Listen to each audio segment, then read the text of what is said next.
All right, folks. Well, normally we have a setup to these episodes, but unfortunately we had some audio issues with Danny's end. He was down in Florida getting into a shouting match with a couple of senior citizens over a intense pickleball call, so his voice wasn't up to snuff for this episode, and we had to take it out. And just remember, I am the video producer, so you can't blame me for this one. Now, next week's show will be dedicated to the females in law enforcement, with our featured guest being the mother of Nick Kimball, who you will later watch in this episode, and often mentioned in the show, Anna Kimball. So please enjoy this episode. All right.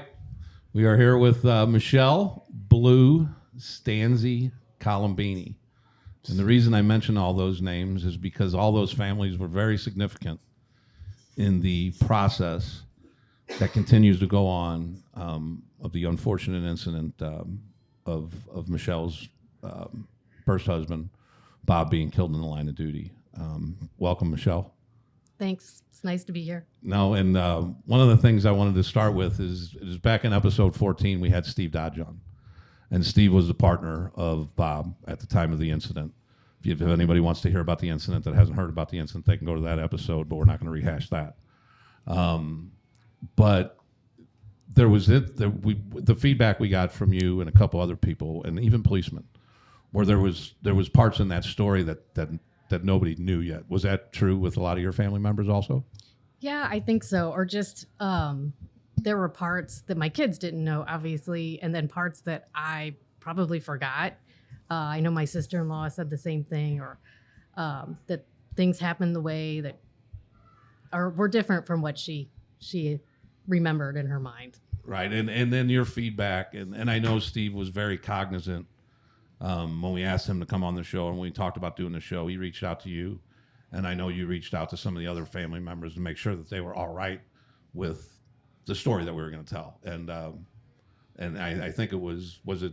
Did it come across good to the family? Oh, absolutely. I think for us, it's actually it's a very healing process. Like, we need to hear it. Okay. And I think part of this reason why we want to interview you too, this doesn't end with you. There's women almost damn near every day that have to go through this. So for you to come on and show that you've moved on and, you struggled, you have another family, you have a family, a larger family now, and you found happiness again, right? And you've moved on, and it was a hard, still struggle, I guess, but I think this is a good thing for other wives that are going through it right now when you thought like the world was over at one point, So I think that this is good for anyone, any other wives that go through this to hear your story.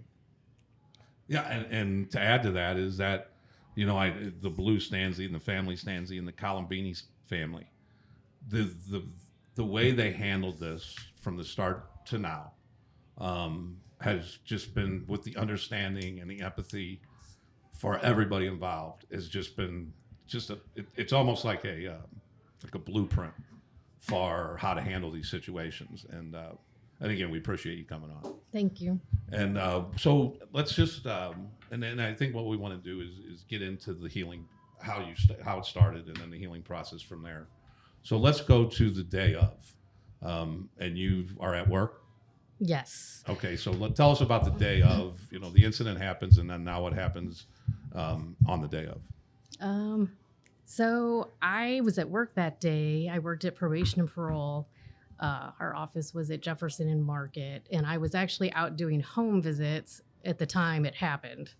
And I got on Highway 40 and went right past Barnes Hospital. And I was intending to get off there to go see some of my vendors.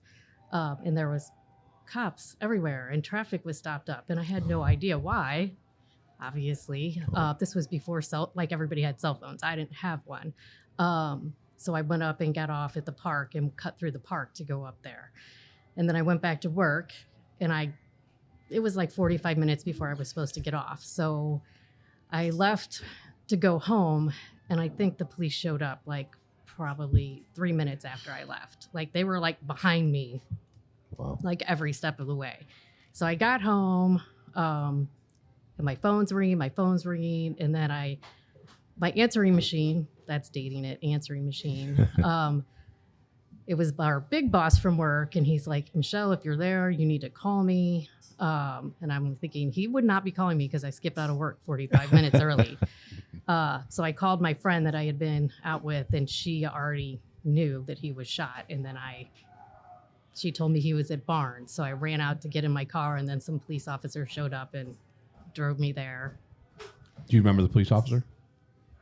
It was Sam Dotson and somebody else. Okay. He was driving. And I remember getting in the car, and I said, "Do you know what happened? How is he?" And they both just kind of like turned their heads, not really looking at me, and shook their heads, and that was it. So you And knew we're right going, then. no. I was in denial. Okay. We were going lights and sirens, and I'm like, why are we going lights and sirens? Why are they cutting all this off? And from there, it was like tunnel vision, like getting out of the car and going through that room. And then I walked into a room, and there was all these people standing around the outside of the room. And I remember seeing some of Bob's uncles were already there. Like, I think I was the last person in St. Louis to know. But I like walked in there, and still nobody had told me anything. And Bob's mom and dad and sister were walking towards me. And I said, "What happened?" And God love her, my sweet little mother-in-law, she said, "He was shot." And I said, "I know that, but what happened to him?" And I remember thinking at the time, I can't believe I'm talking to Dorinda like this, because she's like the sweetest little lady, but like my tone. And then she said, "He didn't make it." Oh. And I think I lost it and was yelling. And I always say this, like 3 things went through my mind in order, and I remember them specifically. And the first one was like, I cannot do this. I'm going to kill myself, and I'm going to go with him. And then right after that, I thought, well, crap, I can't do that. I have a child. And then I thought, all of these people are standing here staring at me. And then like, I just kind of turned it off and stood up and went from there. Now, one of the things that Jerry Layshock mentioned in one of the shows was he went on a visit with, or not a visit, he went with Backstoppers to one of the widows of a policeman that was killed in line of duty, and he mentioned that they were in shock. Is that Absolutely? From that time, it was like a light switch. I'm just going to turn it off. And so, like, you couldn't even talk to anybody. I mean, when you're in shock like that, it's tough to talk to anybody. Correct. Right. Yeah. They brought the ER doctors in to talk to me, but it was like I could hear it, but like I didn't feel anything. Right. And you're just not even listening, and right. You know. And I remember by the time Rob Ernst actually drove me and my mom back to my house. By the time I got there, a police officer had already left flowers at my house. Damn. On the doorstep by the time I got home. And I was like, well, why? And then I walked in, and we turned on the TV, and it's all over the news. And I'm like, I don't even like what's going on. Why is this everywhere? What you didn't say, we haven't mentioned this. How far along were you pregnant with twins? I was 12 weeks. We had just found out 2 weeks earlier to the day that we were having twins. Wow. So. How long did that shock? I mean, is it days? Oh gosh. Days, probably, yeah. A lot of it through the, it was like a whirlwind. You know, the next day we're at the funeral home, like picking out a casket and doing this. The next day is the wake. Then it's like the funeral. And then, then after that, I don't know. It kind of comes and goes. It's like, it was seriously like a light switch off and on. The media this is the first policeman shot in many years. What was it, 20 years? It was a long time. It was like, Jack Buck announced it at the baseball game. It was a big deal. I mean, everybody was talking about it. Was the news a nuisance at all? Were they outside the house at all? Or did you remember even seeing them, or they try to get video of you or anything like that? Yeah, but they had an officer outside my house all the time. Right. Obviously that was helpful. I mean, yeah, there were sometimes it was a nuisance. Like they were literally on the side of my house, like filming my dog, like trying to make a story out of something. Right. Yeah. So now the shock's going on, and obviously you have close friends. Can you talk to even your friends at that point in a coherent manner? Oh yeah. So they were they the only ones that you could probably talk to at that in your family? Yes. Like at the time, I'm sure policemen are extending their gratitude or their sympathy and their empathy. but you're not even okay. There's just another policeman at that point because there's probably so many of them. Am I right with that? Right. Obviously, mine and Bob's best friends at the time, Mark and Lisa Mitchell, they pretty much took care of everything for me. I was very close with Bob's family, but obviously everybody's going through their own shock and dealing with it at the same time. But the Mitchells really, really kept me going.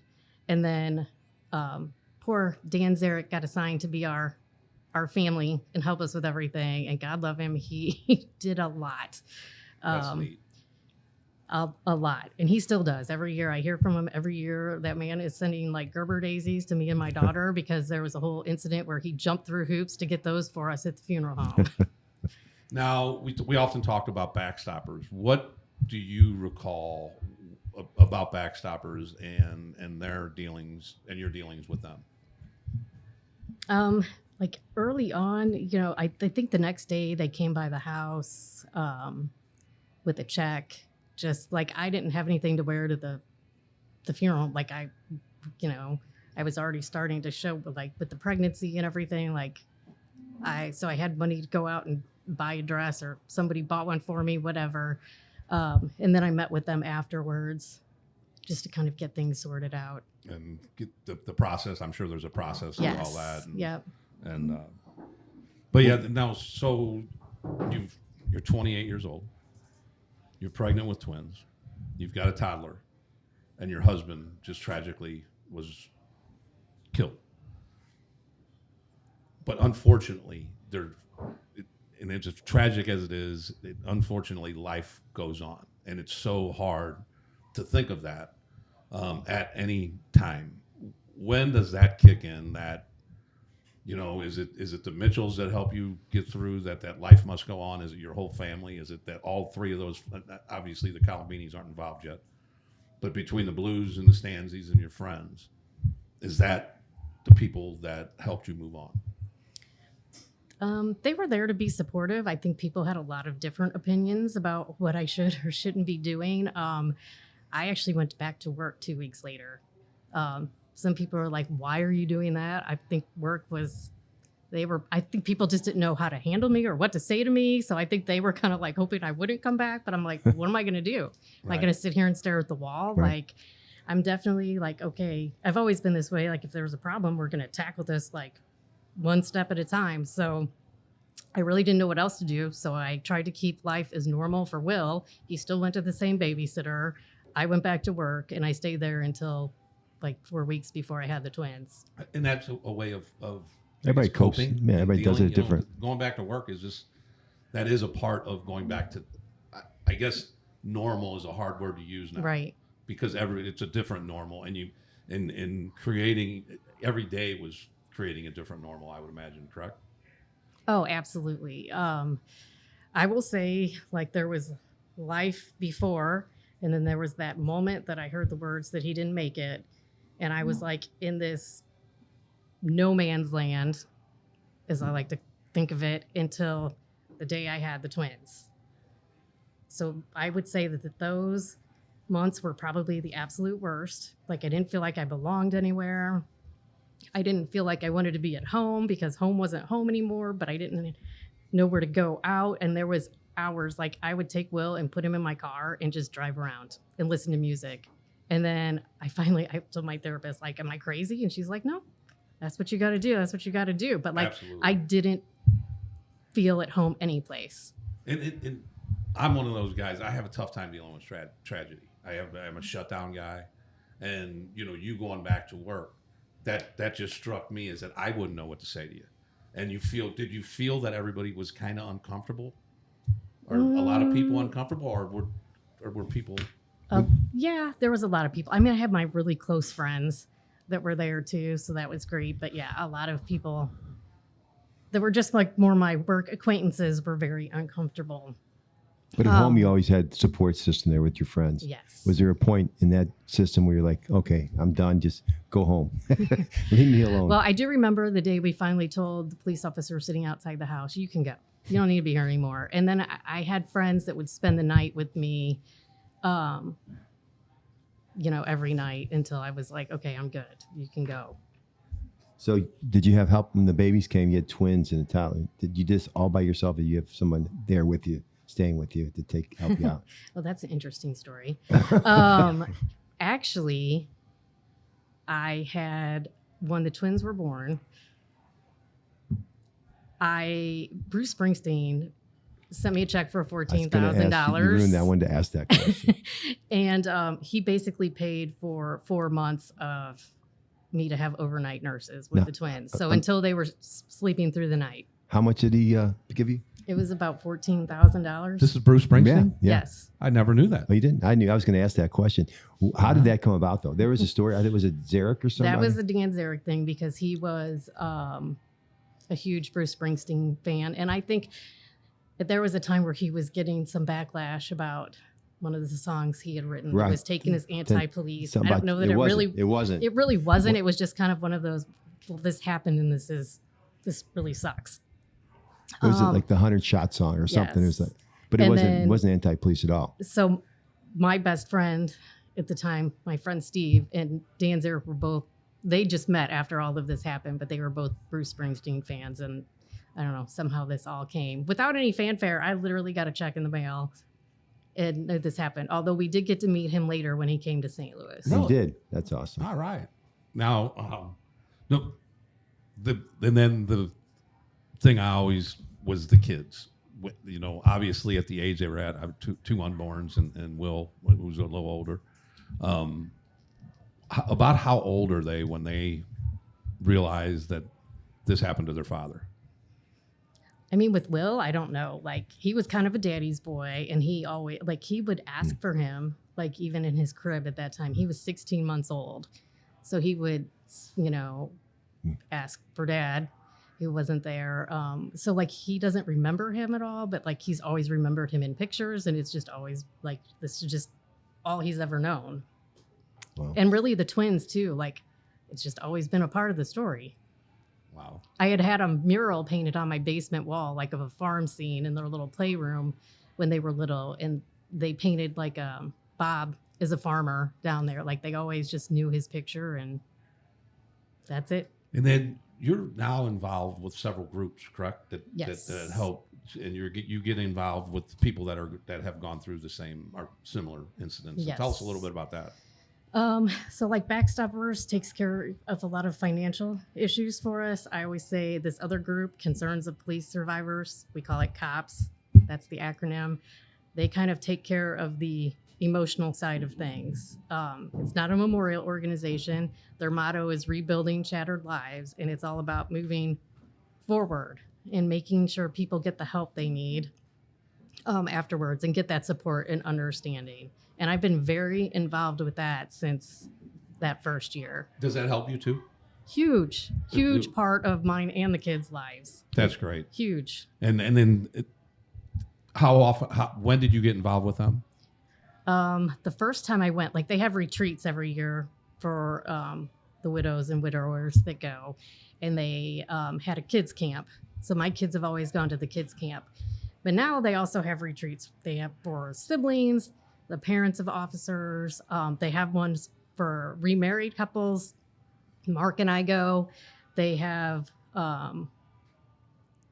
retreats for like officers that were involved in the critical incidents and people's partners. Pretty much everybody. And now, do you guys have monthly meetings or how does that work? There's local chapters for some places. But it's a national one. Like I'm actually going next weekend to Colorado to be with all of my friends. Now, have you met lifelong friends within that? Absolutely. Absolutely. And that is, and I can imagine how much that helps. Yes. I just can only imagine that is, and one of the things that you brought up was your now husband, Mark, and his name's Mark Colombini. And you know, there's another part of moving on with your life, right? You're 28 years old. You know, that's a long life. You know? Right. And then how does that go? And how do you meet Mark? And I've actually known Mark since I was 16. We worked together when we were in high school. So it's not like he didn't know what he was getting himself into with me, with the 3 kids and an extra set of in-laws. So we kind of liked each other back in high school, but either I had a boyfriend or he had a girlfriend or whatever. But we were friends enough that like He was invited to my first wedding. He got a baby announcement when we had Will. Like, but we were, like, he was hanging out with the single people still, and I was hanging out with the married couples. Okay. So we ran into each other at an old reunion work party, and I honestly thought he would be a nice first dating experience or somebody to hang out with, which I remember talking to the Mitchells one night, and this was when The Sopranos were big. She's like, oh, yeah, we're having a date night. We ate spaghetti and we're watching The Sopranos. And I was like, I haven't watched anything but a Disney movie in like the last year. So anyway, I started hanging out with Mark. Actually, I pursued him. So, But yeah, it shows what a character he is, though. I mean, but he was one of my closest friends too. And that helps. I mean, you obviously, took on a lot. what you were going through. Having a friend, not just dating's fine, but having a friend Right. and he knew what you had gone through. Right. Ben probably was there for you during a lot of that. Oh yeah, along like the way. they had, like they helped us with a lot of printing issues and stuff. Then like printing all of our thank you cards. I remember like we had like 4,000 thank you cards Ooh. to send out afterwards, and he helped with all of that. So What did he send Bruce Springsteen? Did you get a poster? he should have. But the other thing that I want to, and I don't know your family that well. I don't know you that well, but I know Steve Dodge very, very well. And one of the things that I always admired about the Blues, the Stanzes, and the Colombinis were how they treated Steve. And I know that meant a lot to him. And does he help you too, with your relationship with Steve? not one bit. Yeah, absolutely. I mean, everybody in the Stanze family's always been supportive of Steve. He talks about you actually threw a surprise. He graduated from law school, and you threw him a surprise party. Oh yeah, we did. And I know that I think it was your parents that gave him a necklace of St. Michael? Or No, it that the was Stanza? Bob's mom. Bob's mom. He loves that. I mean, he always talks about that. And just in the way that you and your family has handled this, it probably you're just a perfect fit for that organization, the cops organization. And do you get involved early on with that, or do people? And what I mean by that is, do you guys have any programs where you deal immediately with the wife of a slain officer? Or is it more they of a leave link? that more to like the local chapters, and I used to be more involved in that, and then I went to nursing school and went back to work and all that. So I haven't done as much. Although now that the kids are gone, I'm hoping to get more involved in that. But yeah, I don't know. I know sometimes you don't know what to say, and everybody grieves so differently. Right. Yes. I will say, like, I used to go to the retreat, and actually, when Mark and I got married in 2003, we didn't go on a honeymoon because I had to go to my cops retreat with with the other spouses. So he stayed home and watched the 3 kids while I went to my cops retreat. Wow. And one of the girls who I've now become friends with, she was only like 3 months out from her husband being killed. And she said that it always stuck in her mind, like that, oh my God, maybe a life is possible out there. Like, Right. and I tell people, like, I don't know when and I don't know how, but you can look around at all of these people and see that we're all pretty happy bunch of people. Good. That's neat. I don't know how you're going to get there, but everybody gets there. But When did you know that you could help others? How long did it take for you to get to a position personally, like, I think I can help other tragics, wives that are going through this? I don't know. I mean, it's really immediately because you have that connection with them. There is nothing anybody could tell me that would shock me. Right. I know I got it when I went to DC that first time, and I was sitting in a group with a bunch of other women, and I met other people that had been pregnant.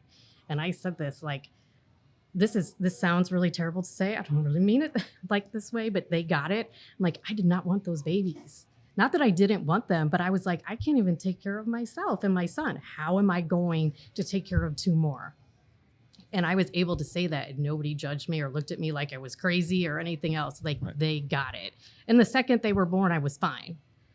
Well, and just like, when you go back to your original thought, like right when is that you don't want to even be around anymore. Right. You just want to, And then from going from that to now, and then you twins, and now you're a single mother of 3.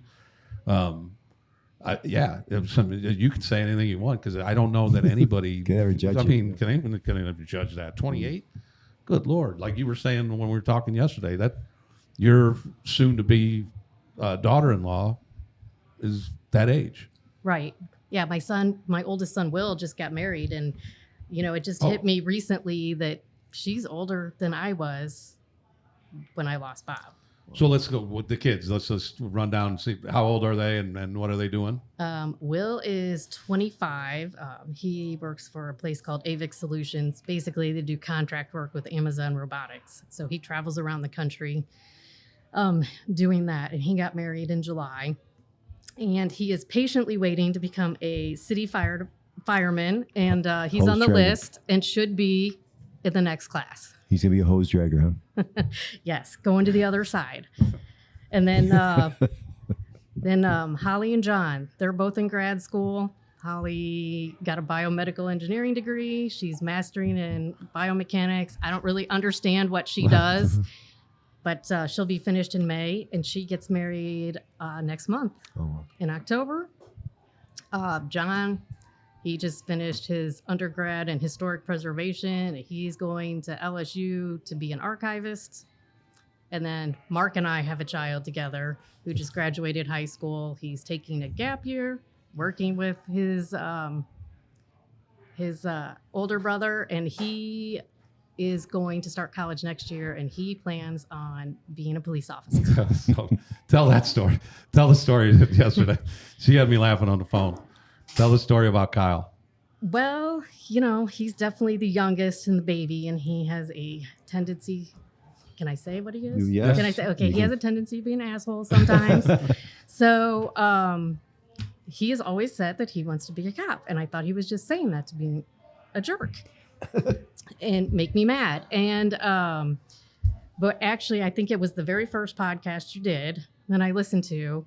And JJ was talking about how they were all drawn to law enforcement and said, as I say, they like to make fun of you, but it was kind of profound for me. Yes, it was profound. And the first time it made sense, but you said that most of you were involved in competitive sports and you liked that camaraderie and teamwork and the competitiveness of it. And that was the first time somebody said something that made me think, okay, I get it. Right. Because Kyle has always played competitive sports. Like that has been his life. He loves it. He's super social, but So he hasn't come off that yet.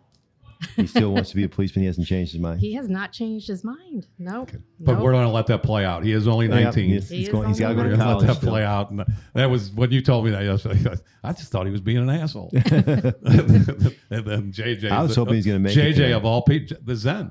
It's almost like a Zen. Right. Right off the first show, you didn't even know it was a Zen. No. And But all of a sudden, here it is. You got a Zen going on. Actually, last week we had Kelly Chase in, and he mentioned the exact same thing. And I don't think he's listened to our podcast yet then, but he said about being a part of the team, and he mentioned how police are a part of the team. I'm like, damn, maybe he does listen to the podcast.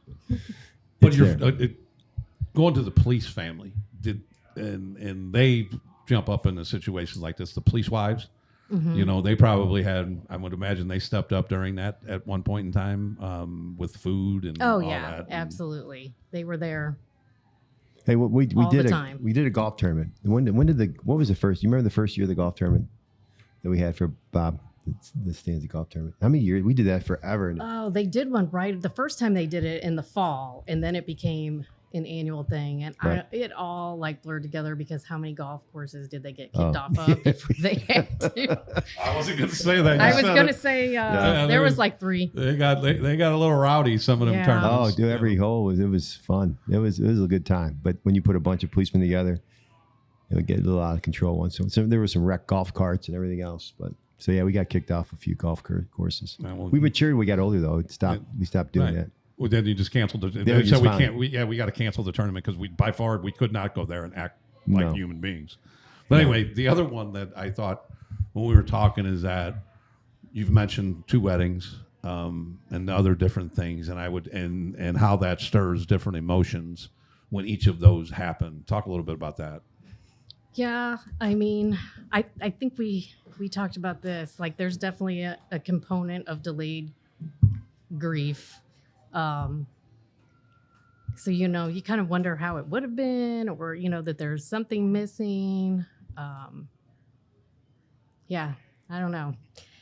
Like when Well- the kids went away to school, like that was definitely probably one of the hardest years I've had. So Okay. them growing up and leaving, like I said, I went from how am I going to get through this day? How am I going to take care of these kids? So this is why I do it, because I have to do this every day. And now they're gone. Not that I'm not happy with my life. I absolutely love my life with Mark and everything else, but there was something there. It was huge. So this is just, I think that was my low point. So the weddings, they're good. They're happy. Wait till There's you get something grandbabies. missing. Waiting. Oh, there you are. What's Full your circle. daughter-in-law's name? Chelsea, Chelsea. There you go, Chelsea. Mother-in-law's smoking. Get to work. I'm ready. That's awesome. James, you got any other questions? For No, Michelle? I just think it's a great story. Or not a great story, but it's she did a great job, and I think I want to give Mark credit for marrying you and dealing with the things you had to deal with. And That didn't sound right, dude.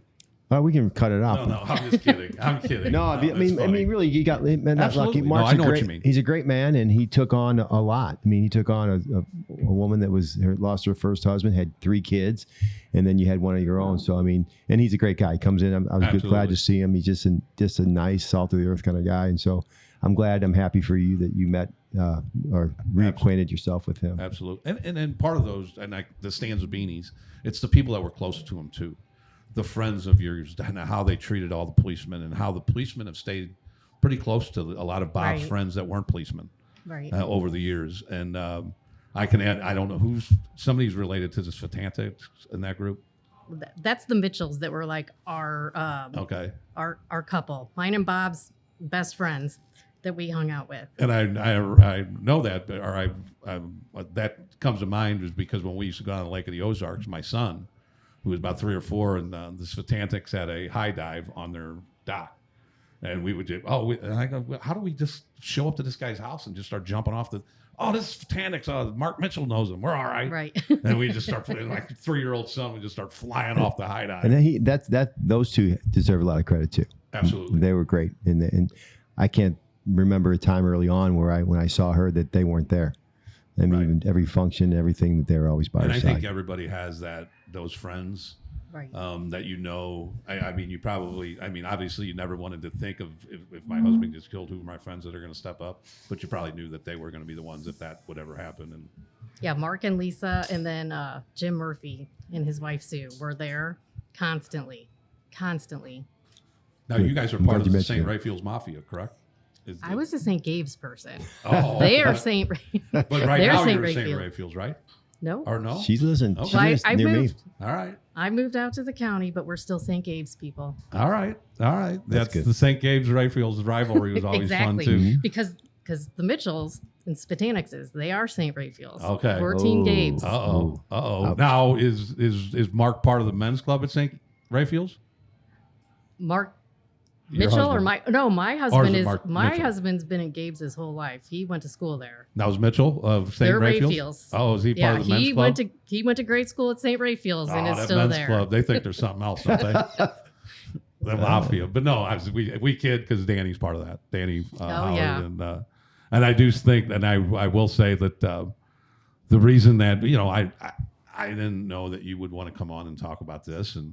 But Lisa ran into Danny Howard. And when I told you that, what did you say? Lisa's always volunteering you for stuff. I said I wouldn't say that I wanted to come on there. Lisa wants me to come on there. I'm okay with Why coming didn't on they come there. tonight? They should have showed up tonight. But no, we really appreciate you coming on and telling the story, and we appreciate the candor. We appreciate your families for what they've done for all of us. I mean, because we were all semi close to Bob, and the way that you guys handled this was just extraordinary, and it was appreciated and everybody saw it too, and we all talked about it, and it was just incredible how you guys. I got to mention through Jimmy that. Long to you though. Jimmy Long, he loved Bob, and he struggled with it for sure. But his story we told the one time when Steve was here was a classic. But you did think that was funny that he was late for the funeral. Oh, He was home. absolutely. Okay, You'd have it no other way. Ah. I think your thing was. I miss seeing him all the time. that's funny because he was so funny in the car because I was so mad, and he said, I would think this is funny. Bob would have thought it was funny. That's what you just said. And then your text after that show to Steve of the support, that was funny. And the fact that your kids listen to it and you guys listen to it together, it just means a lot to us. And I hope that this helps other people. Right. Other widows out there, hopefully you can, I think you set the bar right there to how to deal with this. And it's just unbelievable to listen to. You can find happiness after a tragedy. Yes. Thank you so much, Michelle. Thanks. All right. That communities that support law enforcement are safer places to live. Sign out from Colombo's Cafe and Tavern. See you guys next week. Okay, we have Nick Kimball with us. Nick, thanks for coming. I appreciate y'all having me. Running for state rep in the 82nd District of Missouri. Yes, Southwest St. Louis. Kings Highway is the eastern boundary with the city limits on the west. Essentially goes up to 44, Manchester, right outside here. And kind of curves down to River de Pear, Gravois, Afton area, meets there. Okay, so welcome to the brighter side of blue. We are a non-political show, but you check a certain box. And always good to hear. You are the son of Detective Anna Kimball, whose name has been mentioned through so many different guests. She is she's a legend with the St. Louis Police Department. And she has done a lot of things. And she's also a nurse. So, I mean, what the hell can't she do? Yeah, that's a good question. Rides a Harley, scuba dives, much more adventurous than me. I'm a South City homer. She's out adventuring the world. I forgot. She has a Harley, rides a Harley, scuba dives. She's a nurse, unbelievable detective. And a Marshall TFO, right? And a Marshall TFO. And it's just absolutely insane. So, hey, tell us, before we get into your political stuff, tell us a little bit about growing up in a household with Anna Kimball. Yeah, didn't get away with much, as I'm sure you guys could guess. Mom's pretty good about sniffing out, the white lies kids tell and everything like that. Obviously it was great. Both my parents, my dad's a union sheet metal worker, Marine, so very strict household. Yeah. But they were always working overtime, as you talked about, so one of them was always at the house helping out, and didn't really realize it growing up younger, but 6th, 7th, 8th grade, at Gabe's and in high school really kicked in, especially because my mom was the neighborhood liaison to the 2nd District. Of course she was. So, the, Buddy's parents, Brian, whoever else was around, Jack White, various folks, we all had copper parents, and did not get away with much because I knew it wasn't just going to be a warning. It was going to be my mom showing up, everyone else, park curfew, or just walking around. That was a little less cool. Right. Yeah. But now overall, it was great experience. And really over the past, 10, 15 years, after you get out of that younger kid stage, you realize what it's like, the sacrifice. You don't think about it. I'm sure your all's families can relate. Right. But you come to realize it more and realize the sacrifices, the overtime, the secondary that gets worked to put, my sister and I through schools and that stuff. And the investment that my mom and you all and many other folks make. So yeah, let me just say that I was in the 8th District when I first got out. She was in the 7th. She has a little more time on than me. And there was an article was written in the Post-Dispatch because she was an RN. So she was working, I think she worked nights as an RN. So she was a policeman doing that full time and then actually doing, I guess, maybe being an RN at part time. I remember thinking, Jesus, when does this girl sleep? Yeah. Yeah.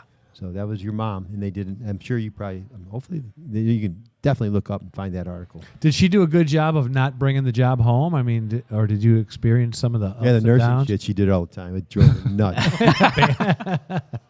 I bet you there could be that, She did a really good job at not bringing the job home. I'm sure that was not easy, given all that happens, especially here in the city. The stories you all tell on this podcast all the time, the stories I hear now. She actually had a pretty strict no swearing policy up until I was like 18. She finally stopped apologizing for swearing when I was 18. And then I, meet some of you guys and more copper friends, and they're like, I wouldn't want to mess with your mom. I was like, she's the nicest, didn't swear at least. I don't, Yeah. We have to have her on. She won't come on while she's on the job, I guess. So we're working on it. Well, thanks for that. So now tell us about your political aspirations. What's going on here? Yeah, so running for state rep, got involved when I was 15, so 15 years ago, just working on local campaigns, behind the scenes. Really was just a political nerd at SLU High, and my mom, the alderwoman at the time, there's always free jobs to do in politics, so got involved writing her newsletter. When I was working emos 40 hours a week, and then I worked for various citywide candidates, Patrick Homaker, who some of y'all might know. Just various folks that I believed in that I thought were going to fight for the city. Being in South City, we all have that healthy little chip on our shoulder, and really just enjoyed that and wanted to see the city grow and be prosperous and show everyone, show really the county people, but those folks, what the city could be and what we thought about it in South City. So got involved, stayed involved, would come back from college, fall breaks, and just see who I could help knock doors for. And when the current state rep, Donna Behringer, was up in Jeff City, they're up there Monday through Thursday, so I would go to neighborhood meetings and kind of represent her and talk to folks about, hey, this is what's going on in Jeff City, this is what they're doing up there. So I had a pretty good handle on what's been going on recently, and she was termed out, and I think state rep is a great opportunity to fight for St. Louis, push back on some of the stuff that Jeff City does that could harm St. Louis sometimes, but really it's about economic development and how can the city and county work together more, and that pains me being a South City guy, raised to, You have to look at the big picture, right? Exactly. So I think there's a really good opportunity to work with the folks in Jeff City to grow the state, grow St. Louis. Awesome. Well, so the city has a lot of potential. Yeah, exactly. It's got huge potential. Yep. Sure it does. And that's your goal and job to do when you get elected. Yep. Yeah, and you have your first win because you won the primary. I did. It was a real nail biter. It was a nail biter. Unopposed. We don't. Yeah. Hey, a win is a win, right? We'll take it. Yeah. And so in November, you're shooting for the big win. Yep. Yeah. We announced about a year ago, actually, last August. So we did a good job, getting out there, talking to folks, showing up to every neighborhood meeting, block party. And to this point, even though we're unopposed, hey, it's about representing the folks. It's about getting out there, hearing their concerns.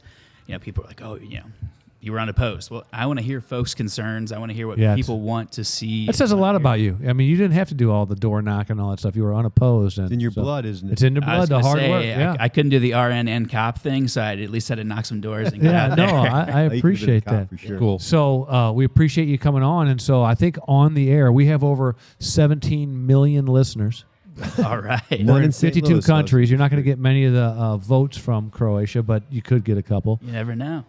But this would be a good time for you to pledge your staunch fight for law enforcement, and anybody that even mentions defunding the police is ludicrous, and we would want you to stand up for us. Yeah, absolutely. I am not a defund the police Democrat. Certainly not one of those folks. I think my mom might come down here and strangle me if that happens. Yeah, and she should. Okay. Yeah. But no, I'm really proud to be supported by SLMPD and the Fraternal Order of Police in Missouri.